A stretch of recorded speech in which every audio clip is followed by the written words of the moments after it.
ಕಣ್ಣ, ಆ ಗುಂಪಿನ ಫೋಟೋವನ್ನು ಇನ್ನೊಮ್ಮೆ ತೆಗೆಯಬೇಕು. ಅತ್ತೆ ಬಂದಿರಲಿಲ್ಲ. ಯಾರೋ ಹಿಂದಿನಿಂದ ಕೂಗಿದರು. ಕಣ್ಣನ್ ತಿರುಗಿ ನೋಡಿದ. ನಗುಮುಖದಿಂದ ನಿಂತಿರುವ ಒಂದು ಗುಂಪು.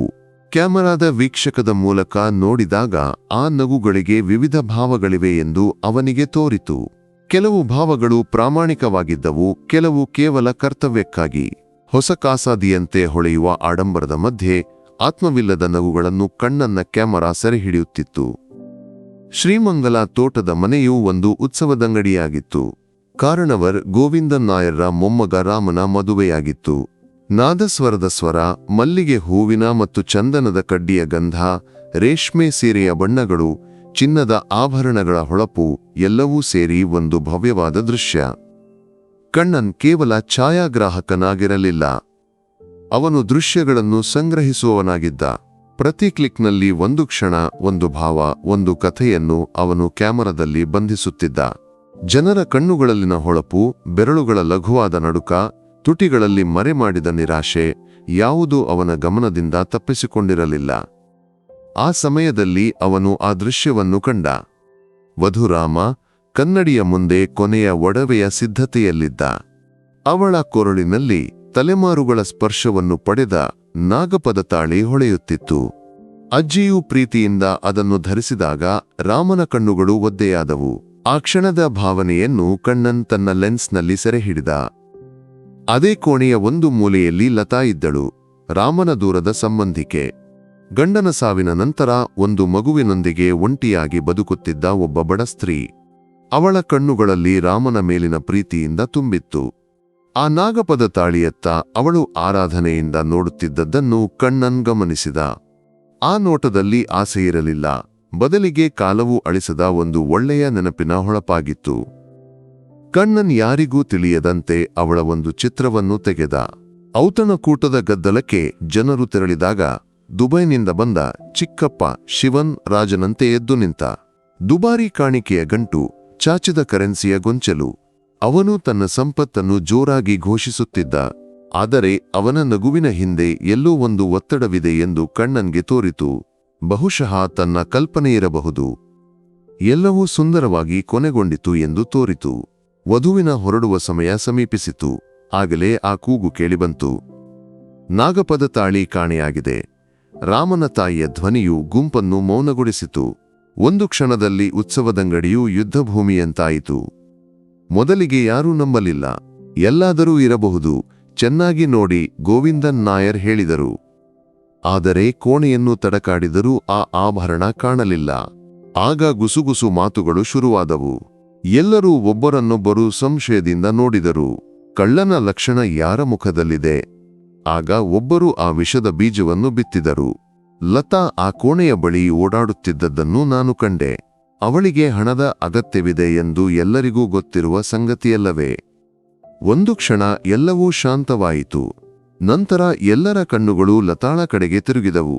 ಅವಳು ನಿರಾಶೆಯಿಂದ ಏನು ಮಾಡಬೇಕೆಂದು ತಿಳಿಯದೆ ನಿಂತಿದ್ದಳು.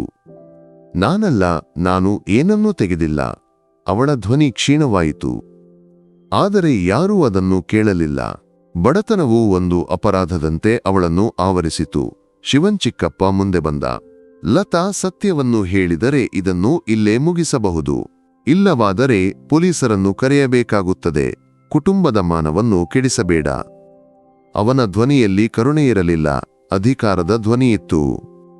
ಅರ್ಧ ಗಂಟೆಯೊಳಗೆ ಪೊಲೀಸರು ಬಂದರು. ಅನುಭವಿ ಇನ್ಸ್ಪೆಕ್ಟರ್ ಜಾರ್ಜ್ಗೆ ಕೆಲಸ ಸುಲಭವೆಂದು ತೋರಿತು. ಒಂದು ಸ್ಪಷ್ಟ ಗುರಿಯಿತ್ತು, ಬಡವಾದ ನಿರಾಶ್ರಿತ ಸಂಬಂಧಿಕೆ. ವಿಚಾರಣೆ ಶುರುವಾಯಿತು. ಮನೆಯ ಮುಂಗೋಡಿಯ ಮಾವಿನ ಮರದ ಕೆಳಗೆ ಕುಳಿತು ಲತಾಳ 7 ವರ್ಷದ ಮಗಳು ಮೀನು ಅಮ್ಮ ಎಂದು ಕೂಗಿ ಅಳುತ್ತಿರುವುದನ್ನು ಕಣ್ಣನ್ ಕಂಡ.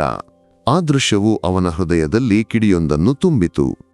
ಅವನು ತೆಗೆದ ಸಾವಿರಾರು ಚಿತ್ರಗಳು ಒಂದು ಕ್ಷಣದಲ್ಲಿ ಅವನ ಮನಸ್ಸಿನಲ್ಲಿ ಮಿಂಚಿದವು. ಆ ಮದುವೆಯ ಮನೆಯ ಪ್ರತಿಕ್ಷಣದ ಸಾಕ್ಷಿಯಾಗಿದ್ದವನು ಅವನೇ. ಅವನ ಕ್ಯಾಮರಾವೇ ಅಲ್ಲಿನ 3ನೇ ಕಣ್ಣಾಗಿತ್ತು. ಇಲ್ಲ, ಆ ಮಗುವಿನ ಅಳುವಿನ ಮುಂದೆ ನಾನು ಕಣ್ಣು ಮುಚ್ಚಿಕೊಂಡಿರಲಾರೆ. ಕಣ್ಣನ್ ತೀರ್ಮಾನಿಸಿದ. ಆ ಚಿತ್ರಗಳಲ್ಲಿ ಸತ್ಯವಿರಬೇಕು. ನಾನು ಅದನ್ನು ಕಂಡುಹಿಡಿಯಬೇಕು. ಲತಾಳ ನಿರಾಶೆಯ ಮುಖ ಮತ್ತು ಮೀನುವಿನ ಅಳುವಿನ ಶಬ್ದವು ಅವನ ಧರ್ಮಸಂಕಟವನ್ನು ಒಂದು ತೀರ್ಮಾನವಾಗಿ ಮಾರ್ಪಡಿಸಿತು. ಆ ರಾತ್ರಿ ಕಣ್ಣನ್ಗೆ ನಿದ್ದೆ ಬರಲಿಲ್ಲ. ಮದುವೆಯ ಗದ್ದಲ ಶಾಂತವಾದರೂ ಅವನ ಸಣ್ಣ ಸ್ಟುಡಿಯೋ ಕೋಣೆಯಲ್ಲಿ ಆ ಚಿಂತನೆಗಳು ಅಲೆಯಾಡಿದವು. ಸ್ಟುಡಿಯೋ ಬಾಡಿಗೆಯನ್ನು ಕೊಡಲು ತಡವಾಗಿತ್ತು. ಹೊಸ ಲೆನ್ಸ್ಗಾಗಿ ಕಾಯುತ್ತಿದ್ದದ್ದು ತಿಂಗಳುಗಳಿಂದ. ಈ ಮದುವೆಯಿಂದ ಬರುವ ಹಣವು ಅವನಿಗೆ ಅತ್ಯಗತ್ಯವಾಗಿತ್ತು. ಕುಟುಂಬದ ವಿಷಯದಲ್ಲಿ ತಲೆ ಹಾಕಿದರೆ ಬಹುಶಃ ಆ ಹಣ ಬರದಿರಬಹುದು, ಕೆಟ್ಟ ಹೆಸರು ಸಿಗುವುದು ಮಿಕ್ಕದ್ದು. ಆದರೆ ಮೀನುವಿನ ಮುಖವು ಒಂದು ಪ್ರಶ್ನೆಯಂತೆ ಮನಸ್ಸಿನಲ್ಲಿ ನಿಂತಿತ್ತು. ಕಣ್ಣನ್ ತನ್ನ ಲ್ಯಾಪ್ಟಾಪ್ ತೆರೆದ. ಸಾವಿರಾರು ಫೋಟೋಗಳು. ಎಲ್ಲಿಂದ ಶುರು ಮಾಡಬೇಕು? ಅವನು ಫೋಟೋಗಳನ್ನು ಸಮಯದ ಕ್ರಮದಲ್ಲಿ ಜೋಡಿಸಿದ. ಪ್ರತಿ ಫೋಟೋದ ಮೆಟಾಡೇಟಾದಲ್ಲಿ ನಿಖರವಾದ ಸಮಯವಿತ್ತು. ಕಳ್ಳತನವಾದ ಸಮಯವು ಮಧ್ಯಾಹ್ನ 2ರಿಂದ ಮಧ್ಯರಾತ್ರಿ 2:30 ಎಂದು ಭಾವಿಸಲಾಗಿತ್ತು. ಆ ಸಮಯದ ಚಿತ್ರಗಳನ್ನು ಅವನು ಗಮನಿಸಿದ. ಮೊದಲ ಗಂಟೆ ನಿರಾಶೆಯಿಂದ ಕೂಡಿತ್ತು. ಅತಿಥಿಗಳ ಮತ್ತು ಕಾರ್ಯಕ್ರಮದ ಚಿತ್ರಗಳು ಮಾತ್ರ. ಇದ್ದಕ್ಕಿದ್ದಂತೆ ಅವನಿಗೆ ಒಂದು ಯೋಚನೆ ಹೊಳೆಯಿತು. ಲತಾ ಎಲ್ಲಿದ್ದಳು ಎಂದು ಕಂಡುಹಿಡಿಯುವುದು. ಅವನು ಹುಡುಕಾಟವನ್ನು ಮುಂದುವರೆಸಿದ. ಸಮಯ 2:10. ಔತಣಕೂಟದ ಶಾಮಿಯಾನದಿಂದ ಒಂದು ಚಿತ್ರ. ಅತಿಥಿಗಳಿಗೆ ಎಲೆ ತಟ್ಟೆಯಲ್ಲಿ ಊಟ ಹಾಕುವವರ ಗುಂಪಿನಲ್ಲಿ ಹಿನ್ನೆಲೆಯಲ್ಲಿ ಚಿಕ್ಕದಾಗಿ ಲತಾಳ ಅಸ್ಪಷ್ಟ ರೂಪ. ಅವನು ಚಿತ್ರವನ್ನು ದೊಡ್ಡದಾಗಿಸಿದ. ಹೌದು, ಲತಾಳೆ. ಅವಳು ಪಪ್ಪಾಡವನ್ನು ಬಡಿಸುತ್ತಿದ್ದಳು. ಸಮಯ 2:15. ಮತ್ತೊಂದು ಚಿತ್ರ. ಲತಾ ಅಡಿಗೆಯ ಬಾಗಿಲ ಬಳಿ ಹೊರಗೆ ಬರುತ್ತಿದ್ದಾಳೆ. ಸಮಯ 2:25. ಅಡಿಗೆಯಲ್ಲಿ ಪಾತ್ರೆಗಳನ್ನು ಜಕಾಜಗಿಡುವ ಒಬ್ಬ ಮಹಿಳೆಯ ಚಿತ್ರದ ಹಿನ್ನೆಲೆಯಲ್ಲಿ ಲತಾ ಯಾರೊಂದಿಗೋ ಮಾತನಾಡುತ್ತಿದ್ದಾಳೆ. ಕಣ್ಣನ್ನ ಹೃದಯವು ಜೋರಾಗಿ ಬಡಿಯಿತು. ಈ ಸಮಯಗಳಲ್ಲಿ ಲತಾ ಕಳ್ಳತನವಾದ ಕೋಣೆಯ ಬಳಿಯಿರಲಿಲ್ಲ. ಅವಳಿಗೆ ಅಲ್ಲಿಗೆ ತಲುಪಲು ಸಾಧ್ಯವಿರಲಿಲ್ಲ. ಆದರೆ ಇದನ್ನು ನ್ಯಾಯಾಲಯದಲ್ಲಿ ಹೇಗೆ ಸಾಬೀತುಪಡಿಸುವುದು? ಈ ಚಿತ್ರಗಳು ಮಾತ್ರ ಸಾಕಾಗದು. ಅವನು ಮತ್ತೆ ಹುಡುಕಿದ. ಈಗ ಕೋಣೆ ಮತ್ತು ಅದರ ಸುತ್ತಮುತ್ತಲಿನ ಚಿತ್ರಗಳೇ ಗುರಿಯಾಗಿದ್ದವು. ಸಮಯ 2:15. ಯಾರು ಗಮನಿಸದ ಒಂದು ಚಿತ್ರ. ಒರಿಜಿನ್ನಿಂದ ಕಾಲಿಡರಿಯಲ್ಲಿ ನಡೆದು ಹೋಗುವ ಶಿವನ್ ಚಿಕ್ಕಪ್ಪನ ಸೈಡ್ ಪ್ರೊಫೈಲ್. ಅವನ ನಡಿಗೆಯಲ್ಲಿ ಒಂದು ಆತುರವಿತ್ತು. ಅವನ ಗುರಿಯು ಆ ಕೋಣೆಯ ಕಡೆಗಿತ್ತು. ಇದು ಒಂದು ಸಾಕ್ಷಿಯಲ್ಲ. ಅವನಿಗೆ ಅಲ್ಲಿ ಏನಾದರೂ ಕೆಲಸವಿರಬಹುದಲ್ಲವೇ? ಕಣ್ಣನ್ ನಿರಾಶೆಯಿಂದ ಮುಂದಿನ ಚಿತ್ರಗಳಿಗೆ ತಿರುಗಿದ. ಮರುದಿನ ಬೆಳಿಗ್ಗೆ ಶಿವನ್ನಿಂದ ಕಣ್ಣನ್ಗೆ ಫೋನ್ ಕರೆ ಬಂದಿತು. ಕಣ್ಣ, ಆಲ್ಬಮ್ ತಯಾರಿಸಲು ಫೋಟೋಗಳು ಶೀಘ್ರವಾಗಿ ಬೇಕಿತ್ತು. ನೀನು ನನ್ನ ಮನೆಗೆ ಬಾ, ನಾವು ಒಟ್ಟಿಗೆ ಆಯ್ಕೆ ಮಾಡೋಣ. ಇದು ಒಂದು ಒಡ್ಡಿಯೋ ಎಂದು ಕಣ್ಣನ್ಗೆ ಸಂಶಯವಾಯಿತು. ಆದರೂ ಅವನು ಹೋದ. ಶಿವನ್ನ ಐಷಾರಾಮಿ ಮನೆಯಲ್ಲಿ ಕುಳಿತು ಅವನು ಲ್ಯಾಪ್ಟಾಪ್ ತೆರೆದ. ಶಿವನ್ ಪ್ರತಿ ಚಿತ್ರವನ್ನೂ ಗಮನವಿಟ್ಟು ನೋಡಿದ. ರಾಮನ ಕೋಣೆಯ ಬಳಿಯಿಂದ ಒಳ್ಳೆಯ ಚಿತ್ರಗಳು ಸಿಗಲಿಲ್ಲವೇ? ಶಿವನ್ ನಿಷ್ಕಾಳಜಿಯಿಂದ ಕೇಳಿದ. ಅಲ್ಲಿ ಜನದಟ್ಟಿರಲಿಲ್ಲವಲ್ಲ? ಕಣ್ಣನ್ ತಪ್ಪಿಸಿಕೊಂಡ. ನಾನು ನನ್ನ ಫೋನ್ ಚಾರ್ಜರ್ ತೆಗೆದುಕೊಳ್ಳಲು ಅಲ್ಲಿಗೆ ಹೋಗಿದ್ದೆ. ನೀನು ನನ್ನನ್ನು ಕಂಡೆಯೇ? ಕಣ್ಣನ್ನ ಒಳಗೊಂದು ಕಿಡಿಯಾಯಿತು. ಇದು ಪ್ರಶ್ನೆಯಲ್ಲ, ಎಚ್ಚರಿಕೆಯಾಗಿತ್ತು. ಇಲ್ಲ, ನಾನು ಗಮನಿಸಲಿಲ್ಲ. ಅವನು ಸುಳ್ಳು ಹೇಳಿದ. ಅಲ್ಲಿಂದ ಹೊರಟಾಗ ಕಣ್ಣನ್ಗೆ ಖಾತ್ರಿಯಾಯಿತು. ತನ್ನ ಸಂಶಯವು ಸರಿಯಾದ ದಿಕ್ಕಿನಲ್ಲಿದೆ. ಶಿವನ್ ಏನನ್ನೂ ಮರೆಮಾಡಲು ಪ್ರಯತ್ನಿಸುತ್ತಿದ್ದಾನೆ. ಆ ರಾತ್ರಿ ಸ್ಟುಡಿಯೋ ಮುಚ್ಚಿ ಮನೆಗೆ ಹೋಗುವಾಗ ಒಂದು ಕಾರು ದಾರಿಯಲ್ಲಿ ತಡೆದಿತು. ಅದರಿಂದ ಶಿವನ್ ಇಳಿದು ಬಂದ. ನೋಡು ಕಣ್ಣ, ನೀನು ಕೇವಲ ಛಾಯಾಗ್ರಾಹಕ. ಕಾಣುವ ದೃಶ್ಯಗಳನ್ನು ಕ್ಯಾಮೆರಾದಲ್ಲಿ ಸೆರೆ ಹಿಡಿದು ಹಣ ಪಡೆದು ಹೋಗಬೇಕು. ಕುಟುಂಬದ ವಿಷಯದಲ್ಲಿ ತಲೆ ಹಾಕಬೇಡ. ಅದರ ಪರಿಣಾಮ ದೊಡ್ಡದಾಗಿರುತ್ತದೆ. ಲತಾ ಕಳ್ಳಿಯಾಗಿದ್ದಾಳೆ. ಅದನ್ನು ಪೊಲೀಸರು ಸಾಬೀತುಪಡಿಸುತ್ತಾರೆ. ನಿನ್ನ ಜೀವನವನ್ನು ಹಾಳು ಮಾಡಿಕೊಳ್ಳಬೇಡ. ಭಯದಿಂದ ಕಣ್ಣನ್ನ ದೇಹವು ನಡುಗಿತು. ಅವನು ತಲೆಯಾಡಿಸಿದ. ಆದರೆ ಒಳಗಿನಿಂದ ಭಯದ ಮೇಲೆ ನೀತಿಬೋಧವು ಗೆಲುವಿನ ವಾಶಿಯಲ್ಲಿತ್ತು. ಅವನು ಮನೆಗೆ ತಲುಪಿ ಮತ್ತೆ ಲ್ಯಾಪ್ಟಾಪ್ ಮುಂದೆ ಕುಳಿತ. ಅವನ ಕೈಗಳು ನಡುಗುತ್ತಿದ್ದವು. ಶಿವನ್ನ ಪ್ರತಿ ಮಾತು ಅವನನ್ನು ಇನ್ನಷ್ಟು ದೃಢನಿಶ್ಚಯದಿಂದ ಕೂಡಿದವನನ್ನಾಗಿ ಮಾಡಿತ್ತು. ಇನ್ನು ಹಿಂದಕ್ಕಿಲ್ಲ. ಅವನು ಮನಸ್ಸಿನಲ್ಲಿ ದೃಢವಾಗಿ ನಿರ್ಧರಿಸಿದ. ಅವನು ಮತ್ತೆ ಚಿತ್ರಗಳನ್ನು ಪರಿಶೀಲಿಸಿದ. ಶಿವನ್ ಕೋಣೆಗೆ ಹೋದ ಸಮಯ 2:15. ಆನಂತರ ಏನಾಯಿತು? ಸಮಯ 3:30. ತೋಟದ ಮನೆಯ ಮುಂಗೋಡಿಯಲ್ಲಿ ಅತಿಥಿಗಳೊಂದಿಗೆ ನಗುತ್ತಾ ಉಲ್ಲಾಸದಿಂದ ನಿಂತಿರುವ ಶಿವನ್ನ ಒಂದು ಚಿತ್ರ. ಕಣ್ಣನ್ ಆ ಚಿತ್ರವನ್ನು ಗಮನವಿಟ್ಟು ನೋಡಿದ. ಏನೋ ಒಂದು ತಪ್ಪಿದೆ. ಏನದು? ಅವನು ಹಳೆಯ ಚಿತ್ರಗಳೊಂದಿಗೆ ಹೋಲಿಸಿದ. ಆಗಲೇ ಅವನಿಗೆ ಅದು ತಿಳಿಯಿತು. ಬೆಳಿಗ್ಗೆಯಿಂದ ಶಿವನ್ ಧರಿಸಿದ್ದದ್ದು ತಿಳಿನೀಲಿ ಬಣ್ಣದ ಕಾಸಾದಿಯಾಗಿತ್ತು. ಆದರೆ ಈ ಚಿತ್ರದಲ್ಲಿ ಅವನು ಕಡುಗೆಂಪು ಬಣ್ಣದ ಧೋತಿಯನ್ನು ಧರಿಸಿದ್ದಾನೆ. ಏಕೆ ಅವನು ಬಟ್ಟೆ ಬದಲಾಯಿಸಿದ? ಮದುವೆಯ ಮಧ್ಯೆ ಅದಕ್ಕೆ ಏನೂ ಅಗತ್ಯ? ಕಣ್ಣನ್ನ ಮಿದುಳಿನಲ್ಲಿ ಒಂದು ಮಿಂಚು ಹರಿಯಿತು. ಅವನು ಮಧ್ಯರಾತ್ರಿ 2:15 ಮಧ್ಯರಾತ್ರಿ 3:30 ಎಲ್ಲ ಚಿತ್ರಗಳನ್ನು ಮತ್ತೆ ಪರಿಶೀಲಿಸಿದ. ವೈಡ್ ಶಾಟ್ಗಳು, ಗುಂಪಿನ ಫೋಟೋಗಳು, ಎಲ್ಲಾದರೂ ಒಂದು ಸುಳಿವು. ಕೊನೆಗೆ ಅವನು ಅದನ್ನು ಕಂಡುಹಿಡಿದ. ಸಮಯ ಸುಮಾರು 2:45. ಮಕ್ಕಳು ಮುಂಗೋಡಿಯಲ್ಲಿ ಆಡುತ್ತಿರುವ ಒಂದು ಚಿತ್ರ. ಆ ಚಿತ್ರದ ಬಲಗಡೆಯ ಮೂಲೆಯಲ್ಲಿ ಯಾರೂ ಗಮನಿಸದ ಒಂದು ಸ್ಥಳದಲ್ಲಿ ಬಾಳೆ ಮರದ ಕೆಳಗಿನ ಕಸದ ತೊಟ್ಟಿಯ ಬಳಿ ಏನನ್ನೋ ಒಟ್ಟಿಗೆ ಕಟ್ಟಿಟ್ಟಿದ್ದಾರೆ. ಕಣ್ಣನ್ ಗರಿಷ್ಠವಾಗಿ ದೊಡ್ಡದಾಗಿಸಿದ. ಪಿಕ್ಸೆಲ್ಗಳು ಹರಡಿಕೊಳ್ಳಲು ಶುರುವಾದರೂ ಅದು ಸ್ಪಷ್ಟವಾಗಿತ್ತು. ತಿಳಿನೀಲಿ ಬಣ್ಣದ ಆ ಕಾಸಾದಿಯಾಗಿತ್ತು. ಅದರ ತುದಿಯಲ್ಲಿ ಒಂದು ತೆಳುವಾದ ಕಪ್ಪು ಕಲೆ. ಬಹುಶಃ ಹಳೆಯ ವೆಲ್ವೆಟ್ ಪೆಟ್ಟಿಗೆಯ ಧೂಳಿ ನಿಂದಿರಬಹುದು. ಸಿಕ್ಕಿತು. ಕಣ್ಣನ್ ತಿಳಿಯದೆ ಕೂಗಿಬಿಟ್ಟ. ಇದೇ ಸಾಕ್ಷಿಯಾಗಿತ್ತು. ಯಾರೂ ಕಾಣದಂತೆ ಆಭರಣವನ್ನು ಕದ್ದು ಬಟ್ಟೆ ಬದಲಾಯಿಸಿ ಸಾಕ್ಷಿಯನ್ನು ನಾಶಪಡಿಸಲು ಶಿವನ್ ಪ್ರಯತ್ನಿಸಿದ್ದ ಚಿತ್ರವು ಸಂಪೂರ್ಣವಾಗಿತ್ತು. ಮುಂದಿನ ಕ್ಷಣ ಕಣ್ಣನ್ ಮದುವೆಯ ದಿನ ಪರಿಚಯವಾದ ಯುವ ಕಾನ್ಸ್ಟೇಬಲ್ ಪ್ರವೀಣ್ಣನ್ನು ಕರೆದ. ಸರ್, ನಾನು ಒಂದು ವಿಷಯ ಹೇಳಬೇಕು. ಲತಾ ಕಳ್ಳಿಯಲ್ಲ. ಅವನು ಸಂಕ್ಷಿಪ್ತವಾಗಿ ವಿಷಯವನ್ನು ಹೇಳಿದ.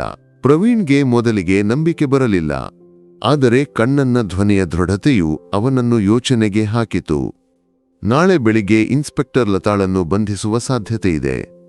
ಅದಕ್ಕೂ ಮೊದಲು ಏನಾದರೂ ಮಾಡಬೇಕು, ಪ್ರವೀಣ್ ಎಚ್ಚರಿಕೆ ನೀಡಿದ. ಸಮಯವು ವೇಗವಾಗಿ ಚಲಿಸುತ್ತಿತ್ತು. ಕಣ್ಣನ್ ನೇರವಾಗಿ ಶ್ರೀಮಂಗಲ ತೋಟದ ಮನೆಗೆ ತೆರಳಿದ. ಗೋವಿಂದನ್ ನಾಯರ್ರನ್ನು ಭೇಟಿಯಾದ. ನಾನು ನಿಮ್ಮೊಂದಿಗೆ ಕೆಲವು ವಿಷಯಗಳನ್ನು ಮಾತನಾಡಬೇಕು. ಕುಟುಂಬದ ಎಲ್ಲರೂ ಇರಬೇಕು. ರಾಮ ಕದ್ದಿದೆ ಎಂದು ಹೇಳುವ ಆಭರಣದ ಬಗ್ಗೆಯಾಗಿದೆ. ಕಣ್ಣನ್ನ ಮುಖದ ಗಂಭೀರತೆಯನ್ನು ಕಂಡು ಗೋವಿಂದನ್ ನಾಯರ್ ಒಪ್ಪಿದರು. ಅರ್ಧ ಗಂಟೆಯೊಳಗೆ ತೋಟದ ಮನೆಯ ಒಡಿಯಲ್ಲಿ ಎಲ್ಲರೂ ಒಟ್ಟಿಗೆ ಕೂಡಿದರು. ಲತಾ ಭಯದಿಂದ ಒಂದು ಮೂಲೆಯಲ್ಲಿ ಕುಗ್ಗಿಕೊಂಡಿದ್ದಳು. ಶಿವನ್ ಚಿಕ್ಕಪ್ಪ ಕೋಪದಿಂದ ಕಣ್ಣನನ್ನು ನೋಡಿದ. ಕಣ್ಣನ್ ತನ್ನ ಲ್ಯಾಪ್ಟಾಪ್ನನ್ನು ಅಲ್ಲಿನ ದೊಡ್ಡ ಟಿವಿಗೆ ಸಂಪರ್ಕಿಸಿದ. ಕೋಣೆಯಲ್ಲಿ ಉಸಿರನ್ನು ಅಡಗಿಸಿಕೊಂಡ ಮೌನ. ನಾನು ಛಾಯಾಗ್ರಾಹಕ. ನನ್ನ ಕೆಲಸ ಕಾಣುವುದನ್ನು ಸೆರೆ ಹಿಡಿಯುವುದು. ಕೆಲವೊಮ್ಮೆ ನಾವು ಕಾಣದಿರುವುದನ್ನು ಕ್ಯಾಮರಾ ಕಾಣುತ್ತದೆ, ಕಣ್ಣನ್ ಆರಂಭವಾಗಿ ಹೇಳಿದ. ಮೊದಲಿಗೆ ಅವನು ಪರದೆಯಲ್ಲಿ ತೋರಿಸಿದ್ದು ಲತಾ ಅಡಿಗೆಯ ಬಳಿ ನಿಂತಿರುವ ಚಿತ್ರಗಳಾಗಿದ್ದವು. ಪ್ರತಿಯೊಂದರ ಸಮಯವನ್ನು ಅವನು ಜೋರಾಗಿ ಹೇಳಿದ. ಕಳ್ಳತನವಾದ ಸಮಯದಲ್ಲಿ ಲತಾ ಇಲ್ಲಿಯೇ ಇದ್ದಳು. ಅವಳಿಗೆ ಆ ಕೋಣೆಗೆ ತಲುಪಲು ಸಾಧ್ಯವಿರಲಿಲ್ಲ. ಕೋಣೆಯಲ್ಲಿ ಒಂದು ತೆಳುವಾದ ಗುಂಜನವು ಎದ್ದಿತು. ಮುಂದಿನ ಚಿತ್ರವು ಶಿವನ್ ಕಾಲಿಡರಿಯಲ್ಲಿ ನಡೆದು ಹೋಗುವುದಾಗಿತ್ತು. ಶಿವನ್ ಗೇಲಿಯಿಂದ ನಕ್ಕ. ನಾನು ನನ್ನ ಚಾರ್ಜರ್ ತೆಗೆದುಕೊಳ್ಳಲು ಹೋಗಿದ್ದೆ ಎಂದು ಹೇಳಿದ್ದೆನಲ್ಲ. ಹೌದು, ನೀವು ಹೋದಿರಿ, ಕಣ್ಣನ್ ಹೇಳಿದ. ಆದರೆ ನೀವು ಹಿಂದಿರುಗಿದಾಗ ಅದೇ ವ್ಯಕ್ತಿಯಾಗಿರಲಿಲ್ಲ. ಮುಂದೆ ಪರದೆಯಲ್ಲಿ ತೋರಿದ್ದು ಹೊಸ ವೇಷದಲ್ಲಿ ನಗುತ್ತಿರುವ ಶಿವನ್ನ ಚಿತ್ರವಾಗಿತ್ತು. ಏಕೆ ಬಟ್ಟೆ ಬದಲಾಯಿಸಿದಿರಿ ಶಿವನ್ ಚಿಕ್ಕಪ್ಪ? ಶಿವನ್ನ ಮುಖವು ಬಿಳಿಚಿಕೊಂಡಿತು. ಅದು ನನ್ನ ಧೋತಿಗೆ ಕರಿಯಾಗಿತ್ತು. ಅವನು ತೊದಲಿದ. ಹಾಗೇಯನ? ಕಣ್ಣನ್ನ ಧ್ವನಿಯು ಕಠಿಣವಾಯಿತು. ಅಥವಾ ಹಳೆಯ ವೆಲ್ವೆಟ್ ಪೆಟ್ಟಿಗೆಯ ಧೂಳಿನಿಂದಾಗಿಯೇನ? ಕೊನೆಯ ಚಿತ್ರವು ಪರದೆಯಲ್ಲಿ ಮೂಡಿತು. ಕಸದ ತೊಟ್ಟಿಯ ಬಳಿ ತ್ಯಜಿಸಲ್ಪಟ್ಟ ನೀಲಿ ಧೋತಿಯ ಕ್ಲೋಸ್ಅಪ್ ಚಿತ್ರ. ದೊಡ್ಡದಾಗಿಸಿದಾಗ ಅದರ ಕಪ್ಪು ಕಲೆ ಸ್ಪಷ್ಟವಾಗಿ ಕಾಣಿಸಿತು. ಕೋಣೆಯು ಒಂದು ಕ್ಷಣ ಸ್ಥಿರವಾಯಿತು. ಎಲ್ಲರ ಕಣ್ಣುಗಳು ಶಿವನ್ನ ಕಡೆಗೆ ತಿರುಗಿದವು. ಅವನ ದಾಢ್ಯದ ಮುಖವು ಒಡೆದುವ ಲಕ್ಷಣ ತೋರಿತು. ಬೆವರಿನ ಕಣಗಳು ಹಣೆಯಿಂದ ಹರಿಯಿತು. ನನಗೆ ಹಣದ ಅಗತ್ಯವಿತ್ತು. ಶಿವನ್ ಒಡೆದು ಕುಸಿದು ಕುಳಿತ. ವ್ಯಾಪಾರ ಕುಸಿಯಿತು. ಎಲ್ಲರ ಮುಂದೆ ನಾನು ವಿಫಲನೆಂದು ಹೇಳಲಾಗಲಿಲ್ಲ. ಕ್ಷಮಿಸಿ. ಸತ್ಯವು ತನ್ನ ಎಲ್ಲ ವಿರೂಪದೊಂದಿಗೆ ಹೊರಬಂದಿತು. ಪೊಲೀಸರು ಬಂದು ಶಿವನ್ನನ್ನು ಕರೆದೊಯ್ದರು. ಲತಾಳನ್ನು ಎಲ್ಲರೂ ಕರುಣೆಯಿಂದ ನೋಡಿದರು, ಕ್ಷಮೆಯಾಚಿಸಿದರು. ಅವಳು ಏನನ್ನೂ ಮಾತನಾಡಲಿಲ್ಲ. ಅವಳ ಕಣ್ಣುಗಳಲ್ಲಿ ಆತ್ಮಾಭಿಮಾನದ ಹೊಳಪು ಮಾತ್ರ ಹೆಚ್ಚಾಗಿತ್ತು. ದಿನಗಳ ನಂತರ ಕಣ್ಣನ್ ತನ್ನ ಸ್ಟುಡಿಯೋದಲ್ಲಿ ಕುಳಿತಿರುವಾಗ ಗೋವಿಂದನ್ ನಾಯರ್ ಅಲ್ಲಿಗೆ ಬಂದರು. ಅವರು ಕಣ್ಣನ್ನ ಕೈಗೆ ಒಂದು ಚೆಕ್ ಇಟ್ಟರು. ಮದುವೆಯ ಸಂಭಾವನೆಯ 2ರಷ್ಟು ಹೆಚ್ಚಿನ ಮೊತ್ತ. ಇದು ನಿನ್ನ ಪ್ರಾಮಾಣಿಕತೆಗೆ. ನೀನು ನಿನ್ನ ಸ್ಟುಡಿಯೋವನ್ನು ನವೀಕರಿಸಬಹುದು ಅವರು ಹೇಳಿದರು. ಕಣ್ಣನ್ ನಗುಮುಖದಿಂದ ಅದನ್ನು ಸ್ವೀಕರಿಸಿದ. ಆ ಸಂಜೆ ಅವನು ಲತಾಳ ಸಣ್ಣ ಬಾಡಿಗೆ ಮನೆಗೆ ಹೋದ. ಅವನ ಕೈಯಲ್ಲಿ ಒಂದು ಚೌಕಟ್ಟಿನ ದೊಡ್ಡ ಫೋಟೋ ಇತ್ತು. ಮದುವೆಯ ಗೂಡಿನಲ್ಲಿ ಯಾರೂ ಕಾಣದಂತೆ ಅವನು ತೆಗೆದ ಚಿತ್ರ ಲತಾ ಮತ್ತು ಮಗಳು ಮೀನು ಪ್ರೀತಿಯಿಂದ ಒಡ್ಡಿಕೊಂಡಿರುವ ಕ್ಷಣ. ಅವರ ನಗುವಿನಲ್ಲಿ ಯಾವ ಆಭರಣವೂ ಕೊಡಲಾಗದ ಹೊಳಪಿತ್ತು. ಅವನು ಆ ಚಿತ್ರವನ್ನು ಅವರಿಗೆ ಕೊಟ್ಟ. ಲತಾಳ ಕಣ್ಣುಗಳು ಒದ್ದೆಯಾದವು. ಅದು ಕೃತಜ್ಞತೆಯ ಕಣ್ಣೀರಾಗಿತ್ತು. ತಿರುಗಿ ನಡೆಯುವಾಗ ಕಣ್ಣನ್ ಆಕಾಶದತ್ತ ನೋಡಿದ. ತಾನು ಕೇವಲ ಛಾಯಾಗ್ರಾಹಕನಲ್ಲವೆಂದು ಅವನಿಗೆ ತೋರಿತು. ಕೆಲವೊಮ್ಮೆ ಸತ್ಯವನ್ನು ಕಂಡುಹಿಡಿಯಲು ಒಂದು ಕ್ಲಿಕ್ ಸಾಕು. ಕ್ಯಾಮರಾದ ಕ್ಲಿಕ್ ಅಥವಾ ಮನಸ್ಸಾಕ್ಷಿಯ ಕ್ಲಿಕ್.